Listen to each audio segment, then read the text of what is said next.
Hello மக்களே, welcome to நதீஸ் vlog.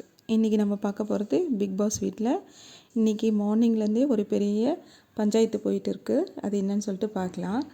Morning எல்லாருக்கும் bread omelette ரெண்டுன்னு சொல்லிட்டு எல்லாருக்கும் கேல்குலேட் பண்ணி கொடுத்துட்றாங்க. ஆனால் சமைக்கிறதுக்கு லேட்டாதனால மீதி இருக்கிற ப்ரெட்டை எல்லாருக்கும் ரெண்டு ப்ரெட்டு கொடுத்துடலான்னு சொல்லிட்டு டிசைட் பண்ணி எல்லாருக்கும் ரெண்டு ப்ரெட் கொடுக்குறாங்க. அப்போ முத்துக்குமரன் போயிட்டு என்ன கேட்குறாரு கிச்சன் டீம் கிட்டே, எனக்கு இதை டோஸ்ட் பண்ணி கொடுங்கன்னு சொல்லிட்டு கேட்குறாங்க. உங்கள் ஒருத்தருக்காக பண்ண முடியாதுன்னு சொல்லிட்டு கிச்சன் டீமில் இருக்கிறவங்க சொல்கிறாங்க. ஸ்டவ் காலியாக இருக்குது, தவா காலியாக இருக்குது, எனக்கு டோஸ்ட் பண்ணி கொடுங்கன்னு சொல்லிட்டு கேட்குறாரு. அதுக்கு கிச்சன் டீமில் இருக்கிறவங்க இப்போ எங்களால் முடியாது அப்படின்னு சொன்னோடனே அந்த வழியாக வந்த மஞ்சரி அவருக்கு மட்டும் எப்படி பண்ணலாம் செய்யலாம் அப்படின்னு சொல்லிட்டு அருண்கிட்ட கேட்கவும் அருண் டென்ஷன் ஆகிட்டு நாங்கள் யாரும் பண்ணல செய்யலை அப்படின்னு சொன்னோன்னே மஞ்சரிக்கும் அருணுக்கும் ஒரு சண்டையே நடக்குது.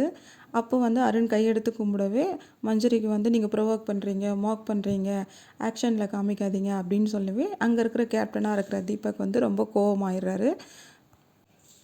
அங்கே இருக்கிற தீபக் கோவமாயிட்டு கேள்வி கேட்க ஆரம்பிச்சிடுறாரு மஞ்சரியை. இந்த மாதிரி நீங்கள் ஏன் கிச்சன் டீமில் இருக்கிறவங்கள போய்ட்டு டிஸ்டர்ப் பண்ணுறீங்க, எதுக்கு அவங்கள சமைக்க விட மாட்டேன்றீங்க, எதுக்கு நீங்கள் அவங்கள சும்மா போய் நோண்டிகிட்டே இருக்கீங்க அப்படின்னு கேட்கவும் இவங்க ஒன்று பேச, மஞ்சரி ஒன்று பேச, தீபக் ஒன்று பேச, ரெண்டு பேருக்கும் வாக்குவாதம் அதிகமாகிட்டுருக்கு.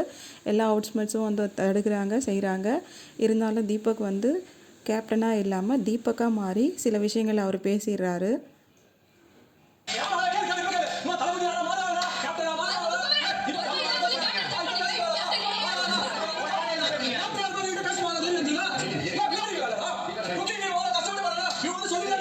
கிச்சன் டீம் எனி டைம் வேலை செஞ்சுட்டே இருக்காங்க. இவங்க வரும்போதும் போகும்போதும் ஏதோ ஒன்று சொல்லிகிட்டே இருக்காங்க.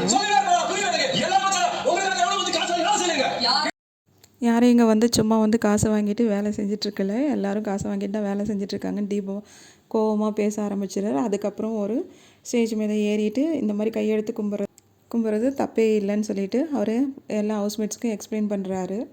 அதே மாதிரி ராயனும் மஞ்சரிக்கிட்ட இந்த மாதிரி கையெடுத்து கும்புறது தப்பே இல்லை, அவள் ஃபர்கிவ் மாதிரி கேட்குறாரு, அதுக்காக நீங்கள் ஒரு சான்ஸ் கொடுக்கலாம், எதுக்காக நீங்கள் அது ப்ரோவோக்கு மாக்கிங்கன்னு சொல்லிட்டு சொல்கிறீங்க அப்படின்னு சொல்லிட்டு ராயன் மஞ்சரிக்கிட்ட கோவமாக கேட்டுட்ருக்காரு. மஞ்சரியும் உங்களுக்கு என்ன நடந்தது தெரியுங்களா, நீங்கள் ஏன் இந்த மாதிரி பேசுகிறீங்க சொல்லிட்டு அவரும் சொல்கிறாரு. நடுவில் அருணும் இந்த மாதிரி நீங்கள் பேசுனது தப்பு, இந்த மாதிரி இதுக்கு பேசுகிறீங்க அப்படின்னு அவரும் சொல்லிவிட்டு நான் இந்த மாதிரி கையெடுத்து தான் கும்பிட்டேன், அது ஒன்றும் தப்பு கிடையாது அப்படின்னு சொல்கிறாரு. ராயனும் அதே மாதிரி தான் சொல்கிறாரு. அதே விஷயத்த ரியா என்ற கண்டஸ்டன்ட்டும் அவங்களும் பண்ணாங்க. ஆனால் அது தப்புன்னு சொல்லிட்டு எல்லாருமே வாதாடினாங்க. இந்த பஞ்சாயத்து போயிட்டே இருக்கும்போது தீபக் எல்லாரையும் லிவிங் ஏரியாவில் உட்காருங்க, அவங்கவுங்க ஒப்பீனியனை சொல்லுங்கள், நான் கேப்டனாக சொல்கிறேன்னு சொல்லிவிட்டு எல்லாரையும் அவங்களோட ஒப்பீனியன் சொல்ல வச்சுட்டு அதுக்கப்புறம் எல்லாரையும் சமாதானப்படுத்தி அவங்களோட வேலைங்களை செய்ய வைக்கிறாரு. ஸோ இன்றைக்கி பிக் பாஸ் இது தான். பாய்.